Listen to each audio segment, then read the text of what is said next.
बिस्मिल्लाहिर्रहमानिर्रहीम नहमदुहु व नुसल्ली व नुसल्लिमु अला रसूलिहिल करीम। आज DGISPR ने प्रेस कॉन्फ्रेंस की है और बड़ी तफसीली प्रेस कॉन्फ्रेंस की है। बहुत सारे मौज़ूआत को उन्होंने बड़ी वजाहत के साथ बयान किया है। उसमें कुछ ज़िक्र उनसे सवालात जो हुए, उनमें एक सवाल ये भी था कि बन्नू में अवाम पे फ़ौज ने गोलियां चलाई हैं, जिसके जवाब में वो बहुत गुस्से में आए और उन्होंने बड़ी वजाहत के साथ सफाई पेश की। एक सवाल उनसे PTI के बारे में भी हुआ तो उन्होंने कहा PTI को 9 मई में जो सज़ाएँ अगर मिल जाती, कुछ अदालतों पे भी उन्होंने गुस्सा निकाला, तो आज हालात ये ना होते। TLP के बारे में भी उनसे सवाल हुआ और TLP के बारे में सवाल ये था कि बाकी तो यहाँ किसी को धरना नहीं करने दिया जा रहा, TLP करती है, आराम से आते हैं, जब जी चाहता आते हैं और आकर बैठ जाते हैं, उन्हें कोई पूछने वाला नहीं है। और इल्ज़ाम इस्टेब्लिशमेंट पे है कि इस्टेब्लिशमेंट के कहने पे वो करते हैं और उसी के कहने पे वो उठते हैं। तो इसका जवाब भी DGISPR ने बड़ी तफसील से दिया। ये आप ख़ुद समाअत फरमा लें, हम तो वजाहत पेश करते करते कई दिन हो गए हैं, लेकिन साफ़ियों का एक तबका ऐसा है जिनकी तसल्ली और तशफ़ी नहीं हो रही। DGISPR की बातें आप सुन लें। उन्होंने, मैं मोटी सी बात अर्ज़ कर देता हूँ, उन्होंने कहा कि इसराइल के ख़िलाफ़ तो हमारा रोज़े अव्वल से जो मौक़िफ़ है, फ़ौज उस पर बड़ी मजबूती से खड़ी हुई है। हमारे आर्मी चीफ़ ने भी जहाँ जहाँ मुलाकातें हुई, अक़वाम मुत्तहिदा में भी और दीगर रहनुमाओं से भी, उन्होंने भी उसकी मज़म्मत की, हमेशा गज़ा के मुजाहिदों की हिमायत की है। तो अब भी हम उसी पे कायम हैं, क्योंकि ये इशू ऐसा था जिस पे हमने रोकना मुनासिब नहीं समझा। ये आप समाअत फरमा लें। पाकिस्तान में जो धरनों की तारीख़ है ना, वो सियासत के साथ वो बड़ी उसकी एक लंबी तारीख़ है। हाल ही में एक जमात फैज़ाबाद आके धरना देती है, TLP मजहबी सियासी जमात है। उसने माजी में भी एक धरना दिया था, और जब भी वो धरना देती है या कोई भी धरना होता है ना, तो उसका एस्टेब्लिशमेंट के साथ लिंक जोड़ा जाता है कि जी वो बुलाते हैं और वही उनको वापस भेज देते हैं। अभी भी जो धरना आया है, वो चंद दिन एकदम अचानक वो आए हैं और एकदम वो चले गए। तो और नाम ये लिया जा रहा है कि जी एस्टेब्लिशमेंट ने उनको बुलवाया था और अपनी ज़रूरत के लिए या सहूलत के लिए। इसके बारे में आप ज़रा वजाहत कर दें। देखिए, पॉइंट ये है कि पहले, without I come to your the exact question that you have said, I think the issue is at the core of the issue is the फ़लस्तीन। ये बड़ा एक हसास और बड़ा अहम इशू है। हमें पहले तो ये क्लियर होना चाहिए कि जो फ़लस्तीन का मसला है, इसके ऊपर हुकूमत पाकिस्तान का और फ़ौज पाकिस्तान का बड़ा क्लियर गैर मुबहम मौक़िफ़ है। वो ये है कि दिस इज़ जेनोसाइड, अनएक्सेप्टेबल। और इसके ऊपर अगर आप देखें तो वज़ीर-ए-आज़म पाकिस्तान की, वज़ारत ख़ारजा की, आर्मी चीफ़ की, जिन अमायदीन से जहाँ मुलाकातें होती हैं, उसके बाद जो बयानियाँ आते हैं, जो अलामियाँ आते हैं, उनकी जो प्रेस ब्रीफिंग्स हैं, उसमें बारहा इस बात को बड़ा क्लियरली बताया जाता है। और आपने ये भी देखा होगा कि फॉर्मेशन कमांडर कॉन्फ्रेंस और कोर कमांडर कॉन्फ्रेंस के अलामियों में बड़ा क्लियरली इन बातों को बयान किया जाता है कि दिस इज़ टोटली अनएक्सेप्टेबल, और इसमें हमारा स्टांस बड़ा वाज़ेह है। पाकिस्तान के जो सफ़ीर हैं, मंदूब हैं, मुनीर अकरम साहब, उन्होंने भी यूनाइटेड नेशंस में अवाम के, पाकिस्तानी अवाम के जज्बात की तर्जमानी की, पाकिस्तान की हुकूमत की जज्बात की तर्जमानी की, और पूरी दुनिया ने सराहा कि उन्होंने कितने वाशगाफ अल्फाज में जो डुप्लिसिटी है इसकी वेस्ट की, उसको किस तरह खोल के बयान किया on this issue of Palestine and Gaza. और पाकिस्तान तो उन ममालिक से जो शुरू से जो उनसा है, रोज़े अव्वल से जब से मसला है, इसमें जो एड है उसमें बढ़ चढ़ के हिस्सा ले रहे। 1100 मेरा ख्याल है टन से ज़्यादा, 1118 टन हम एड भिजवा चुकी है हुकूमत पाकिस्तान गाज़ा में।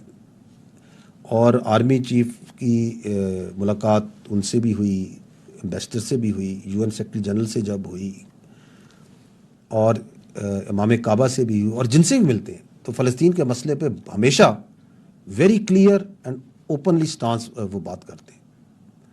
द इशू इज़, जो आप ये बात कर रहे हैं कि ये धरना हुआ, और ये चूँकि हसास नोयत का एक मामला है फ़लस्तीन का अवाम के लिए, तो हुकूमत और इदारे जो उनसे हैं वो इनके साथ उस हसासियत और जज्बातियत को सामने रखते हुए किसी तरीके से उसको रिज़ॉल्व करने की कोशिश कर रहे थे, ताकि वो बग़ैर तशद्दुद के किसी तरीके से बातचीत के ज़रिए मसला हल हो जाए। And in the mean while जो फेक न्यूज़ और प्रोपेगेंडा शुरू हो गया कि ये, जिस तरह अभी आपने इशारा किया कि ये इदारे ने खुद ला के इसको बिठाया, पता नहीं किस मकसद के लिए बिठाया।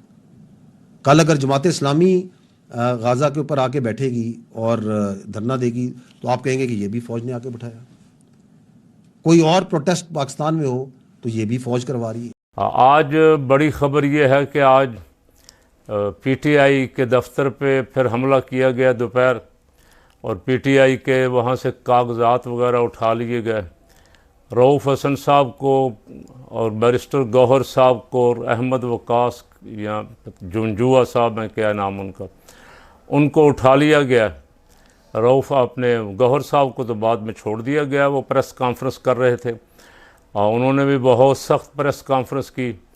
उन्होंने कहा कि हमारे लोगों को डराने धमकाने की कोशिशें हो रही हैं, बंदे उठाने की कोशिशें हो रही हैं। गुस्सा सिर्फ ये है कि हमारे वो 41 आदमी जिनको सुप्रीम कोर्ट ने कहा कि आप अपनी जिस जमात में जाना चाहते हैं आप फार्म भर के दे दें इलेक्शन कमीशन को, ताकि आपकी गिनती उधर हो जाए। तो 38 39 तो पहले पीटीआई में तस्लीम कर लिए ना सुप्रीम कोर्ट में, 41 ये हो जाएं, 80 के करीब उनके ये बनते हैं कि उनकी मखसूस सीटें।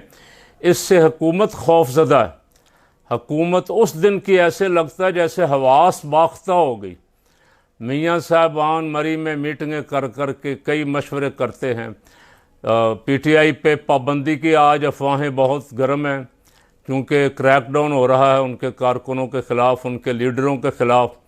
दफ्तर अदालतों के फ़ैसलों के बावजूद दफ्तर पे छापा पड़ा। असल में मेरा ख्याल है ये दफ्तर से तो वो जो उन्होंने साइन करके फार्म दिए हैं एमएनएज़ ने, वही तलाश करने आए होंगे, पता नहीं इनको मिले हैं या नहीं मिले। एमएनएज़ जो थे, जिन ख्याल था नून लीगी फैसल वाडा जैसे टाउटों से ये कहलवा रहे थे कि 2 ग्रुपों में जा रही है, पीटीआई तकसीम हो जाएगी, आधे इधर हो जाएंगे आधे उधर हो जाएंगे, वो एक बंदा भी तोड़ नहीं सके। वो 41 के 41 ने ही फार्म भर के साइन करके दे दिए। कोई बंदे डराए धमकाए भी, लालच भी दिया उनको, और जिनको लालच दिया है वो नहीं माने, और उसके बाद फिर हुकूमत ने अपनी कार्रवाइयाँ शुरू कर दी। शर्मनाक है। हुक्मरान अगर इस तरह करेंगे तो इस तरह सियासी इस्तेहकाम तो सवाल ही पैदा नहीं होता, और सियासी इस्तेहकाम नहीं है तो माशी इस्तेहकाम। हम बहुत बुरी तरह, हमारी मईशत को धचका लगा हुआ, फंसे हुए हैं। ये 16 महीने की पहली हुकूमत, और अब जब से ये आए हैं ये आवाम का इन्होंने जीना 2 बार कर दिया। चीखे मार रहे हैं लोग, और बिजली के बिल ही नहीं संभाले जा रहे, गैस के बिल, बिजली के बिल, और हर शय पे टैक्स।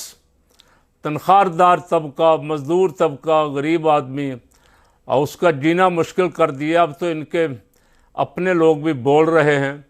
हमारे एक बहुत मेहरबान दोस्त थे सैयद अहमद सईद करमानी साहब, साबिक़ वफाकी वज़ीर भी रहे अयूब खां के दौर में, कभी कभी तशरीफ़ लाया करते थे यहाँ भी हमारे साथ दफ्तर में जमीयत के गपशप लगाने के लिए। और उनके बेटे सैयद आसिफ करमानी नवाज शरीफ के पॉलिटिकल सेक्रेटरी थे, बड़ी देर मुस्लिम लीग नून के सेनेटर रहे।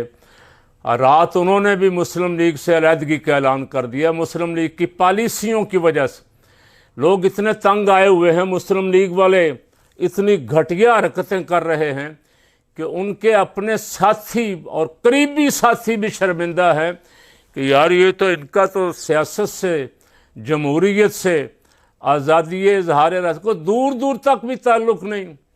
ये तो पैसा बनाने आए हैं, और ये बिजली के जो कंपनियां हैं उनमें अब नाम निकलने शुरू हो गए हैं कि इतने %, इतने करोड़ शहबाज हमजा सलमान शहबाज को दिया गया, इतने करोड़ इनके फ़लाँ आदमी को दिया गया। तो सारी लिस्टें आ गई, और ये खुद भी उनके ख़िलाफ़ गाहे गाहे बोलते रहते थे कि मुआहदे ऐसे हो गए। मुआहदे भी खुद किए भी अपनों के साथ हैं, कौम को लूट भी खुद ही रहे, और एहतजाज भी खुद कर रहे हैं।